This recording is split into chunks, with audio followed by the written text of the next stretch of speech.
Grease does not lie. That was something Ray Auden believed all the way down to his boots. A machine will not pretend to be healthy. It will not put on a face for company. It leaks, it rattles, it seizes, and if you know how to look, it tells you everything. People were much harder. Machines Ray trusted. People he tolerated. He was under the belly of a cargo loader when the noise started outside. Not the usual noise of Veldris Station, the docking alarms, the trader arguments, the low hum of recycled air pushing through old vents. This was sharper, a crowd stepping back, space being made. Ray slid out from under the loader, wiped his hands on a cloth that had stopped being clean 3 years ago, and looked through the open door of his repair bay. A group of Drakari moved through the market corridor like a slow fire. There were 4 of them, all tall, all scaled in deep amber and black, their neck frills half raised in the way that said, "Do not touch us," without being loud about it. The traders on either side pulled their carts aside. A Grelian fruit seller knocked over his own stand, getting out of the way, and did not stop to pick it up. Ray leaned against the door frame. He had seen Drakari before. You could not work a mid-tier station for 12 years without seeing every species at least twice. But these were noble house Drakari.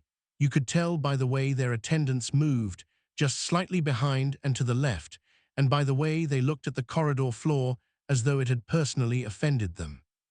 The one in the center was younger than the others, smaller, though still a full head taller than any human on the station. Her scales were lighter, amber fading to gold at the edges, and she held something in both hands, close to her chest, in the way people hold things that matter to them and are currently broken. One of the attendants stopped at the repair shop 2 doors down from Ray, Gren's place. Gren fixed navigation panels and power cells and did decent work, but had a habit of overcharging species who did not know local rates. The attendant looked at the shop, looked at Gren, and said something in clipped Drakari. Gren spread his 4 arms in a gesture that universally meant "not my specialty," and pointed further down the corridor. The attendant turned. His gaze went past 2 more shops and landed on Ray's bay. The sign above the door said Audience Fixall in standard and 3 other scripts. It was not a glamorous sign. Ray had painted it himself with leftover hull sealant. The young Drakari followed the attendant's gaze. She looked at Ray's shop, then she looked at Ray. Ray looked back.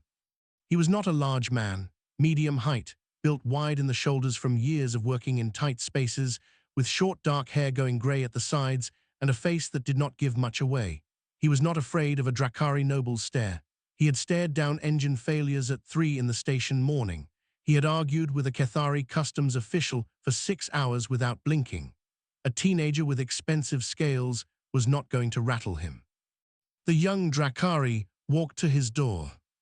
Up close she was maybe 17 or 18 in human years, though Drakari aged differently. There was something tight in her jaw. The thing she held, he could see it now, was a small clockwork device, round and ornate, about the size of 2 human fists put together.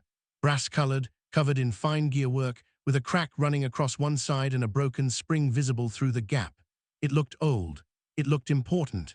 And it looked like someone had tried to force it and failed. "You fix things," she said. Her standard was good, barely accented. "That's what the sign says," Ray said. One of the attendants behind her made a sound low in his throat. Ray did not look at him. The young Drakari held out the device. "Fix this." Ray did not take it immediately. He looked at it in her hands. He could already see 3 problems from where he stood, and he suspected there were more inside. "What is it?" he asked. Her jaw tightened further. "It is mine, that is enough." "It is not enough," Ray said, not unkindly. "I need to know what it's supposed to do before I can know how to fix it. If you take a clock to someone who only fixes locks, it comes back wrong." Silence. The attendants looked at her. She looked at Ray. Then she said, "It is a Velcran. It belongs to my family. It is meant to hum when wound correctly." She paused. "It has not hummed in 3 months." Ray held out his hand. She placed it in his palm. It was heavier than it looked. He turned it over once. The crack was clean stress fracture, not impact. The spring had snapped at the 3rd coil. The gear train on the left side had at least 2 teeth out of alignment. Someone had tried to force the winding mechanism past its stopping point. 2 hours, he said, 40 credits. I can pay more than 40 credits, he said again. Come back in 2 hours. He went back inside. Behind him, in the corridor, the attendants murmured. The young Drakari said nothing. And further down the market passage, half hidden between a textile stall and a water reclamation kiosk, a figure in a grey travelling coat stood very still, watching the door of Auden's fixall, and did not walk away. The repair bay had one window, and it faced a wall. Ray had never bothered to ask for a bay with a better view. He did not need a view. He needed good light, a solid bench, and quiet, and he had arranged all three over the years through stubbornness and a willingness to argue with the station's facilities manager every time his lease came up. He set the Velcran on the bench under the main lamp and sat down on his stool. He did not start working immediately. He looked at it first. This was the part that most people skipped, and it was, in Ray's opinion, the reason most people were bad at fixing things. They reached for tools too fast. They went straight to the problem they could see and ignored the ones they could not. You had to look at the whole thing first. You had to understand what you were dealing with before you touched it. The Velcran was old, not decades older. The metal had a quality that modern alloys did not, a density and warmth that came from being worked by hand rather than printed. The gearwork on the outside was decorative, but not only decorative. He could see, if he looked carefully, that the external gears connected to the internal ones. The whole surface was part of the mechanism, not just a cover for it. He picked up his magnification visor and put it on. Under magnification, the device became a different thing entirely. What had looked like decorative engraving was in fact a series of very fine channels cut into the metal, too fine to see with the naked eye, running between the gear teeth, connecting them in a pattern he did not recognize. Not a pattern from any schematic he knew, not a standard gear arrangement for any function he had seen. Ray sat back. The crack on the side ran straight through one of those channels. The broken spring was at the center of the mechanism, and its tension, he could tell from the coil diameter and the gauge of the metal, was not designed to drive the gears in the usual way. It was designed to vibrate them, small, precise oscillations. The gear train was not meant to rotate and do work. It was meant to resonate. This was not a toy in any sense he had understood when she handed it to him.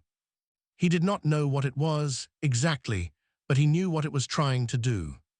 He set down the visor, got up, and went to the back of the bay where he kept his material stock.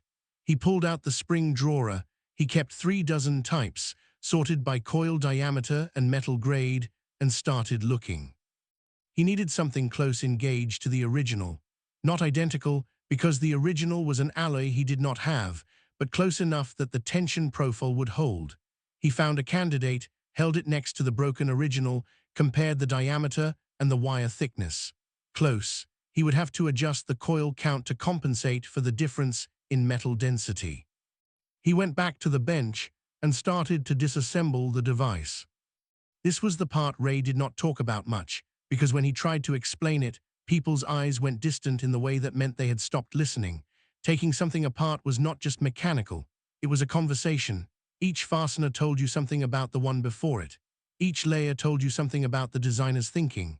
You learned, as you went, how the person who built it had thought, what they prioritized, where they had been cautious, where they had trusted the material.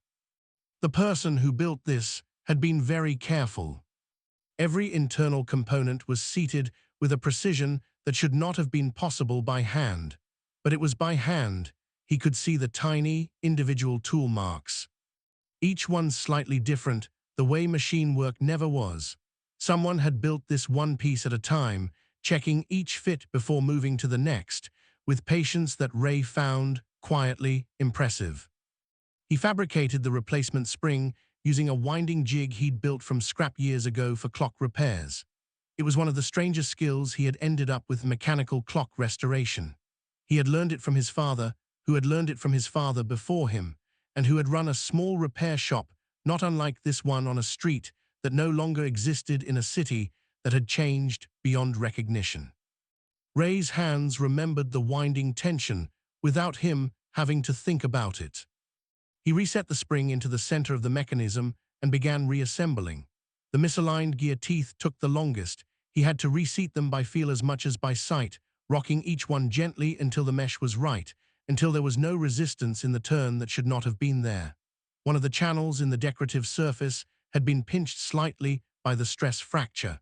He ran a fine tool along it to open it back to its original width. He did not know why the channels mattered. He just knew that they had been made carefully and that a careful maker did not put things in without reason. He cleaned the whole mechanism, seated the outer casing, and held the device in both hands. He wound it slowly. He stopped at the second gear, the way the internal design told him to. He turned it through the third. He felt the moment when the spring tension balanced against the gear train. A faint hum came from inside the device. Ray held it for a moment.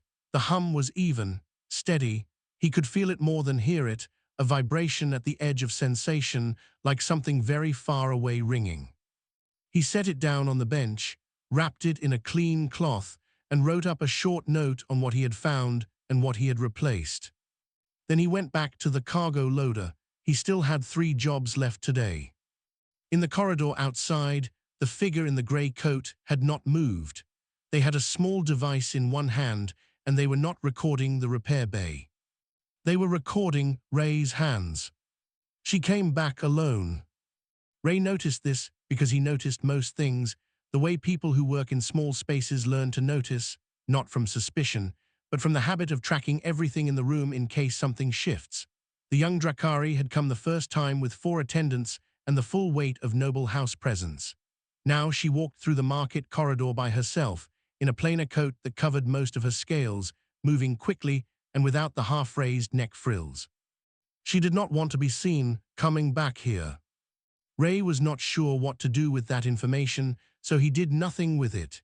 He set the cargo loader's replacement valve aside, wiped his hands, and picked up the cloth-wrapped Velcran from the shelf where he had placed it. She stepped into the bay doorway and stopped. Her eyes went to the package in his hands. "Done?" she asked. "Done," he said, and held it out. She took it carefully. The way you take something you are afraid is going to disappoint you. She unwrapped the cloth and looked at the device. The crack was still there. He had not been able to undo a stress fracture, only stabilize it, but he had sealed it with a bonding compound that would hold for years, and the surface channels were open and clean. She turned it over once, looked at him. "Wind it," Ray said, slowly. "Stop at the second gear and hold for a count of 3 before you move to the third. The spring is new and it needs to find its tension." She did exactly what he said. Her hands were steadier than he expected. She counted. He could see her lips move and moved to the third gear. The hum came. It was louder than it had been in his hands. He realized immediately why. He had felt the vibration as sound and sensation, a faint thing at the edge of his range, but the device was not calibrated for human biology. The frequency was lower than what he could fully hear. He was catching the edge of it. For a Drakari, apparently, it was something else entirely. The young noble's eyes closed, just for a moment. Her neck frills, which had been flat and tucked, rose slowly, not in aggression but in something involuntary, the way a person's shoulders drop when they finally hear something they have been waiting for. Her breath went out, long and slow. When she opened her eyes, she looked at Ray differently than she had 2 hours ago. "How did you know the calibration?" she asked. Her voice was quieter. "I didn't," Ray said. "I looked at how it was built and put it back the same way. The spring tension, the gear spacing, those weren't guesses. They were already in the design. I just cleaned out what was blocking it." "Our craftspeople tried twice," she said. "Before this, 2 craftspeople from good houses. Neither of them made it hum." Ray had nothing useful to say to that, so he said nothing. She was quiet for a moment, looking at the device in her hands. Then she said, not quite to him, "My mother gave this to me. She received it from her mother. I was trying to solve the winding sequence on my own, and I went too far and..." She stopped. "You forced it," Ray said. "Not a judgment, just namming it." Yes, that is the only way that spring breaks. It has a stopping point built into the gear. If you push past it, the spring takes the whole load at once. He paused. It is not an obvious stopping point, easy to miss. She looked at him. Something in her expression was working through a calculation he was not privy to. Then she did something he did not understand at the time. She lowered her head, not a bow, not the full forward motion that meant submission in Drakari body language, something smaller, precise. The chin dropping just slightly, the neck frills going fully flat and held there for a moment before she raised her head again and met his eyes. He found out later from Dale what that gesture meant. It was called Velsoro in Old Drakari. Rough translation, I see you as I would see a peer. It was not given lightly. It was not given to service workers, repair workers, or anyone providing a paid function. It was given between equals when one of them had done something the other genuinely could not have done themselves. Ray did not know any of this at the time. He just nodded back, the way you nod when someone seems to be wrapping up a conversation, and said, "Glad it works." She wrapped the device again, tucked it under her arm, and left. He watched her go, then turned back to the cargo loader valve on his bench. He had 2 more hours before the freighter crew came to collect it, and he did not like to be rushed. In the market corridor, the young Drakari nearly walked into the grey-coated figure standing beside a textile display. The figure stepped aside politely and murmured an apology in Standard. She did not look at them twice. The figure watched her go, then turned back to the repair bay where Ray had already picked up his tools and returned to work. The figure raised a small comm device to their mouth. The words they spoke were not in any language common to Veldris Station, but the meaning, if translated, was simple. 4 words. I have found them. 3 weeks after the Drakari girl walked out of his shop, Ray fixed a Grelian merchant's antique pressure regulator and charged him 60 credits. The Grelian paid without arguing, which was unusual, and said on his way out that he had heard about Ray from a friend. The friend had heard from someone else. Ray did not ask who, he just wrote up the receipt and moved on. The week after that, a Belthari couple brought in a navigational compass that was older than Veldris Station itself, a family piece, broken in transit. Ray had never seen Belthari-made instruments before. They were built on principles slightly different from anything in his training, a different understanding of magnetic resonance, a different approach to housing the needle mechanism. He spent 20 minutes just studying it before he touched it. Then he fixed it in an hour and a half and charged them 45 credits. The Belthari left and told someone that someone told someone else. Ray did not notice the pattern yet. He was busy. He was always busy. Far from Veldris Station, in a residential tower on a Drakari homeworld, a young noble named Sora sat across from her father at a low table and told him what had happened on the station. She told it plainly, the way her father had always taught her, what occurred in order, without extra words. Her father listened without interrupting. He was an old Drakari, his scales gone dark with age, his neck frills permanently half-raised in the resting position of someone who had spent decades in formal settings. He held a cup of warmed liquid in both hands and did not drink from it while she spoke. When she finished, he was quiet. "A human," he said. "Yes. From a trade station, repair bay." "Yes."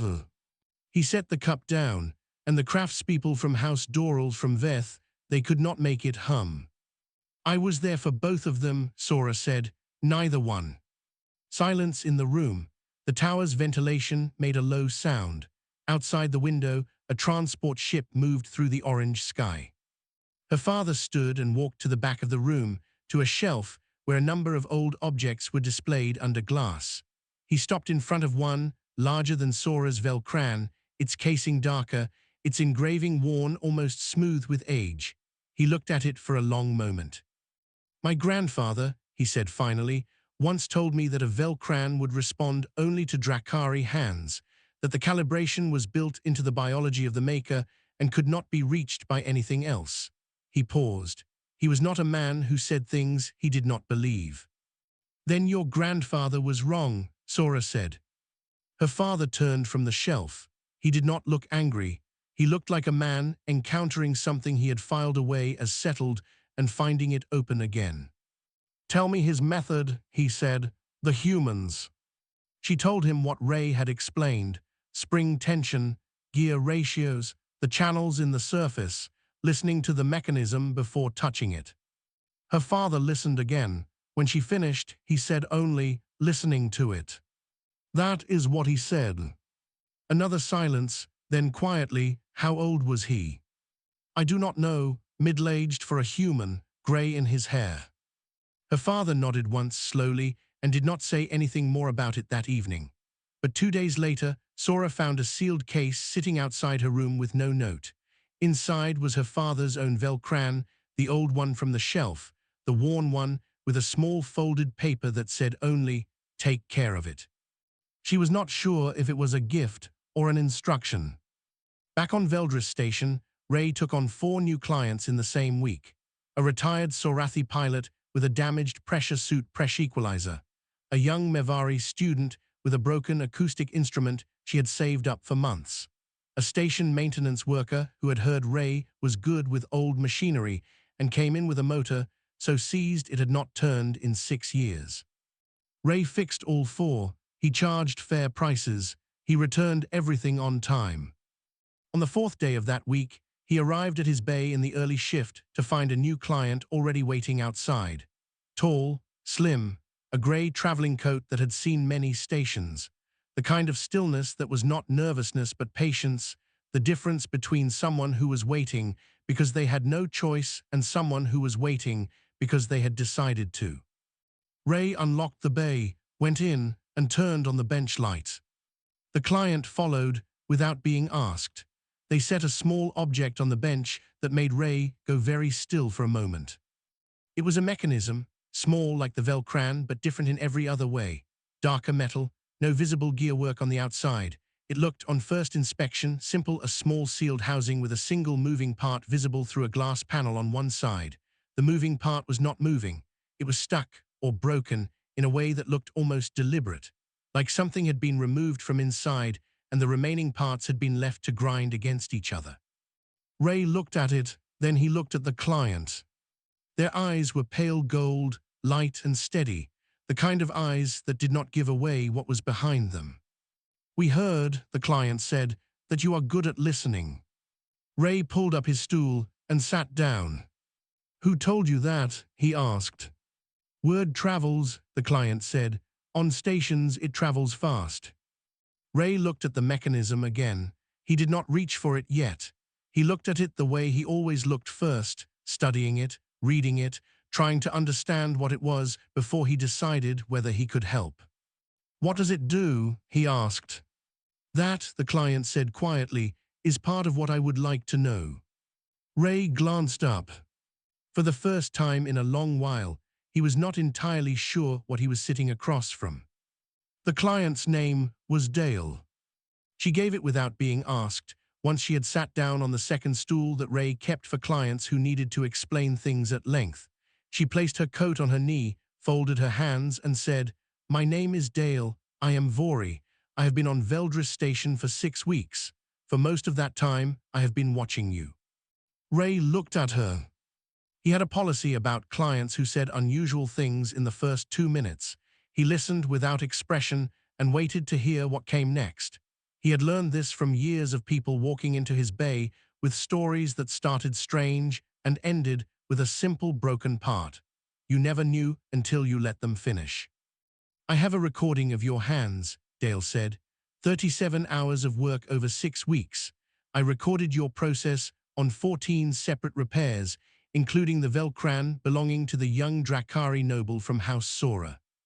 Ray said, That is the device's name, not hers. Dale paused. You are correct. I apologize. The Velcran belonging to the young noble whose house name I have not confirmed. Ray said, Why? Because I work for an organization called the Register, Dale said. We record skill, not information, not data in the common sense skill. The kind that lives in hands and judgment and the decisions a person makes while working that cannot be fully written down or taught in a classroom. We have been doing this for 400 years, across many species. Ray was quiet. Outside, the station's mid-shift announcement played, distorted by distance and old speakers. What you do with the recording, Ray said, is preserve it. Yes, add it to the archive. Cross-reference it with related methods from other species and time periods. We are historians of craft in the most literal sense. And you picked me, Ray said, because of the Velcran. The Velcran was the confirmation, Dale said. I came to the station because of patterns in our tracking data. Humans have been in interstellar space for less than 2 of your centuries. That is extraordinarily short by the scale of civilizations we track. Most species at your stage of development are still working out basic manufacturing consistency. They have skill, but it is narrow. Specialists working in their own tradition, with their own materials, on problems they were trained to solve. She looked at him steadily.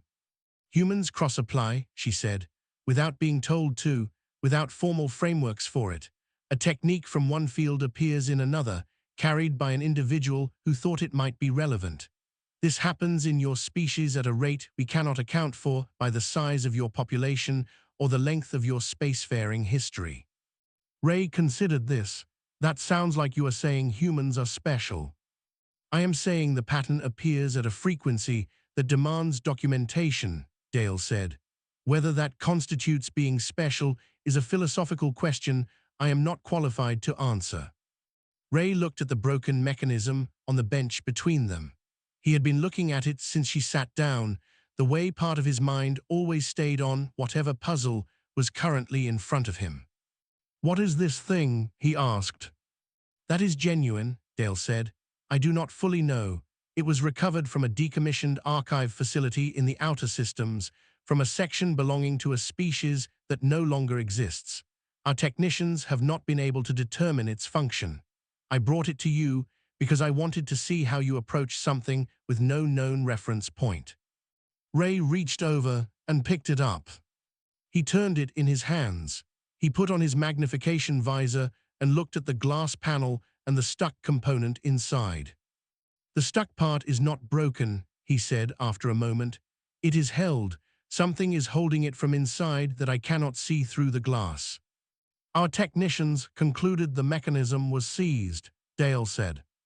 It is not seized. Seized has a look scoring on the surface, heat discoloration. This is held deliberately. Something internal is applying pressure to keep it still.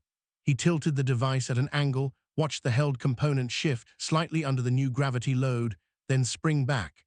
There is a counterweight system inside. It is supposed to be triggered by a specific orientation. We have probably been holding it the wrong way up. Dale was quiet for a moment. Our technicians had it in 3 orientations, she said. 4 sides of a box is not all orientations, Ray said. He turned the device slowly, watching the component through the glass. He went through a rotation that was not aligned with any of the device's flat faces, a tilted angle between planes. The held component shivered. He adjusted 2 degrees further. It moved. Not freely, it was still partly obstructed, but a click came from inside the housing, small and definite, and a seam appeared along the side of the casing that had not been visible before. Ray set it down carefully.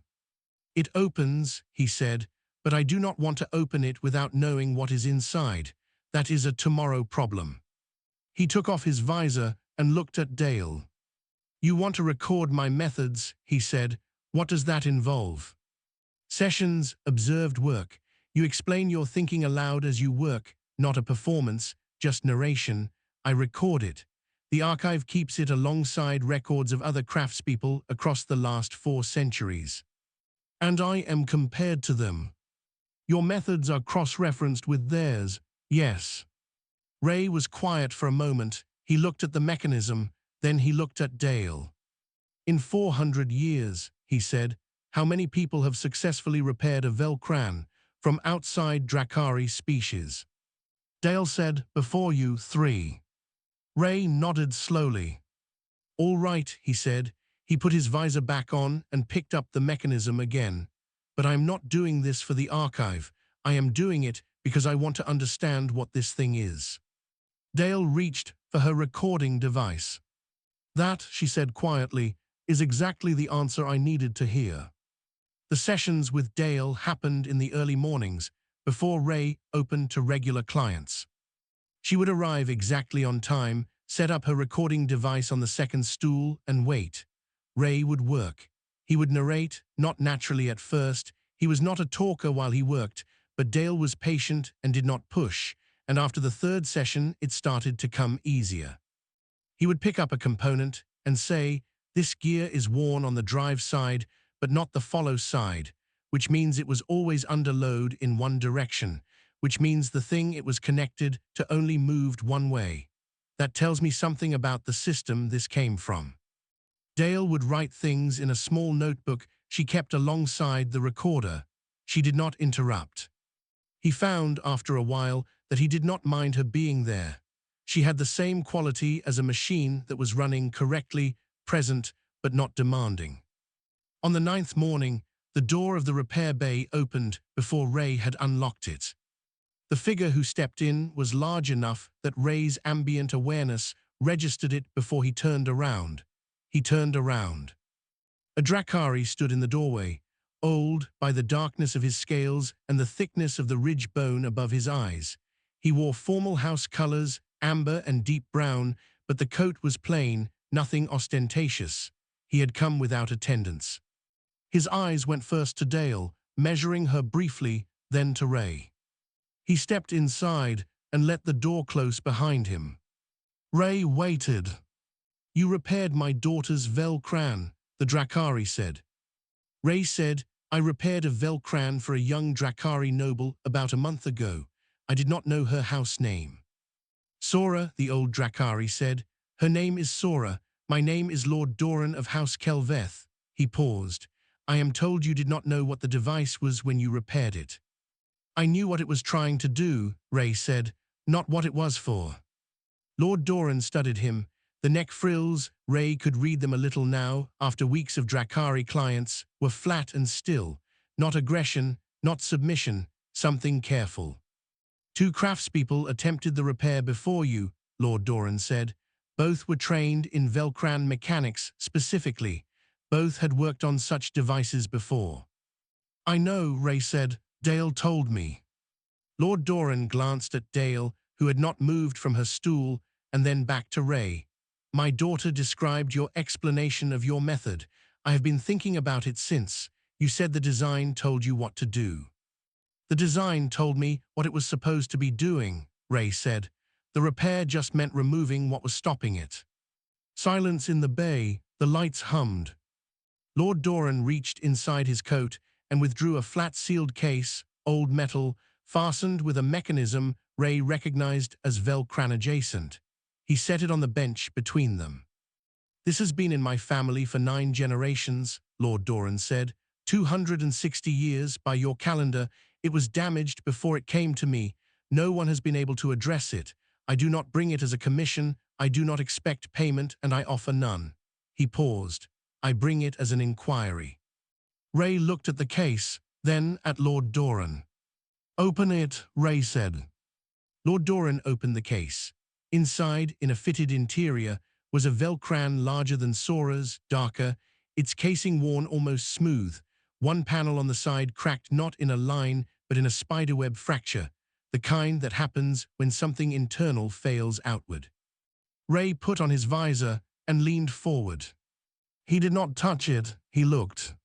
The fracture pattern told him the failure point was inside, near the center, probably the main resonance chamber, if that was what the central space was.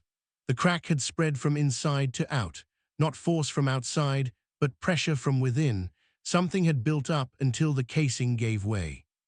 "It is not broken in the usual sense," Ray said. "The mechanism is intact. The crack is from internal pressure. Something inside stopped releasing tension the way it was supposed to." He looked up. "This is a very old problem, old enough that the metal around the crack has oxidized fully. It happened a long time ago." Lord Doran was watching him with an expression Ray could not read. "Can it be addressed?" Lord Doran said. I do not know yet, Ray said honestly. I would need to study it. He paused. Leave it with me. Lord Doran was quiet for a long moment. Then he lowered his head, the same motion Sora had made, the chin dropping, the neck frills going flat and held. The same Velsoro, the gesture Dale had translated for Ray after part 3, peer to peer. Ray nodded back, the same as before. Lord Doran left. Dale lowered her recorder and looked at Ray. Do you understand now, she said quietly, what you have started? Ray looked at the old case on his bench. I understand there is a lot of work to do, he said. He picked up the Velcran, ancient and worn, and full of a problem that had been sitting for 260 years, and he turned it over in his hands, and he started to look. Dale raised her recorder again. That evening, in the Register's nearest archive vessel 3 systems away, a new file was opened. The record was spare, 1 name, 1 species, 1 station, and a transcribed quote from the morning's session. It is not about knowing what it is. It is about knowing what it is trying to do. Everything broken is trying to become whole again. You just have to get out of its way. The file was small and remarkable in size. In a hall that held thousands of records, craftspeople and engineers and makers from 100 species across 400 years, it glowed the same as all the others. The galaxy did not notice. It rarely did at first.